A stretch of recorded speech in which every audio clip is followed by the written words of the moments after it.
இப்போ after all win பண்ணி வந்தான்னா ஏதாவது டேலண்ட் இருக்கணும்.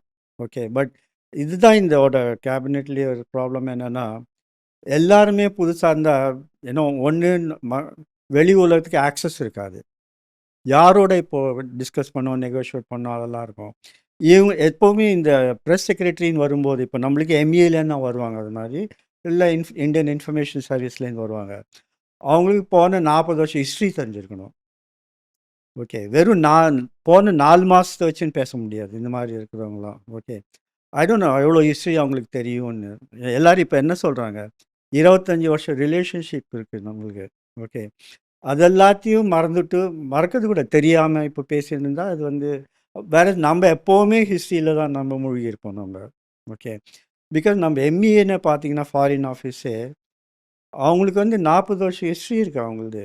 ஓகே. ரஷ்யாவோட, அப்புறம் அமெரிக்காவோட, அப்புறம் ரஷ்யாவோட என்னாச்சு, சைனாவோட என்னாச்சு, எல்லாத்தையும் எடுத்து விடுவோம். ஒரு மீட்டிங்கும் அது மைண்டில் ஓடின்னு இருக்கும் அவங்கள. அப்போ என்னாச்சு, இப்போ என்னாச்சு அப்படி.